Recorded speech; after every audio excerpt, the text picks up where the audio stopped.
Welcome to episode 6 of the Agenda Update. Thanks again for tuning in.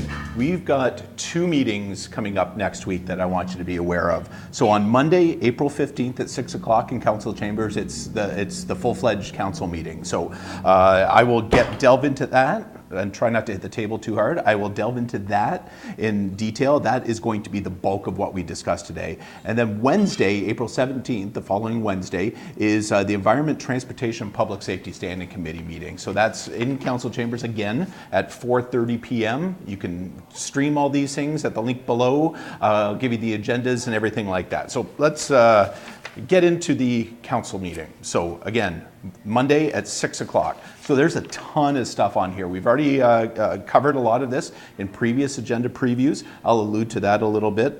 We covered those things in detail. So what we have here on, item 8.1, we're looking to tear down a couple buildings on Howard Avenue. More infill coming to 810 and 816 Howard Avenue. That's 8.1. We're going to be issuing demolition permits, hopefully, for those guys. And then we've got a couple vacant lands that we're going to be selling for more development on Lorando, on Yorktown. We've got item 8.7, pay-as-you-go golf cart funding. Yes, you heard me right, golf cart funding. As you may know, we own 2 golf carts here in the city of Windsor. Roseland Golf Course apparently needs $500,000 in new golf carts. We're going to be discussing that, pros and cons. That's item 8.7. Item 8.9, the award of contract for the Dougal Death Trap boring underneath the western part of the CN Rail underpass there. So we've gone through so many studies, so many geomatics of this idea. We have created a plan. Off the top of my head, I forget what the name of the plan is. But now it's time to actually name a contractor or pick a contractor. So we're moving forward on active transportation between South Windsor and the downtown area. So that's item 8.9. Item 8.11, I'm going to be just a little plug here. Vision Zero is coming back. That's sort of my baby. Don't expect much more than what we did at the Standing Committee, but it is coming back for council approval. So item 8.13, LaBelle Street, Northway Avenue pedestrian crossings. I love pedestrian crossings. I love adding to our pedestrian network.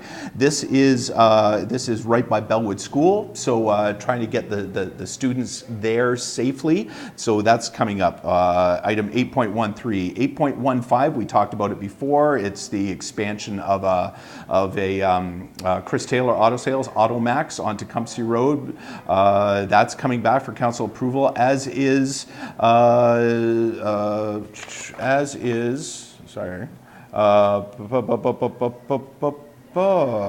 Yeah, so that's pretty much it there. So item 10.1. Snow Angels volunteer acknowledgements. As you may know, we have the Snow Angels program during the course of the winter, where we have dedicated volunteers who help out their neighbors removing snow from their driveways and from their sidewalks to try to help with mobility when mobility is challenged. So we actually acknowledge those within council chambers, and we have awards and do a public thank you for that. So getting into regular business items, item 11.1, our 2019 Strategic Tax Policy Discussion Report. It's more interesting than it sounds. This is where we determine exactly what we're going to be doing with your property taxes. It's sort of the direction that we want to do. The interesting part there is going to be in the discussion. We'll find out what all the councillors really feel about our property taxes. We've got our year-end operating budget variance report, which is where we find out what departments spent more, spent less than they were budgeted.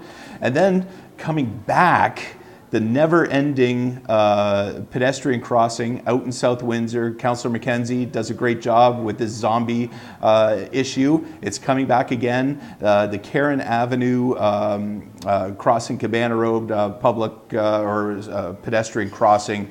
Hopefully we'll come to a conclusion on that. Also, there's some pedestrian signage issues on Riverside Drive and Ford Boulevard right at the end of the Riverfront Trail. So all that stuff is coming up before council on Monday. And then we'll fast forward to Wednesday, where we have the Environment, Transportation, Public Safety Standing Committee. Now, this is a much smaller one, which I'm happy I chair this committee, so it's in and out pretty quick.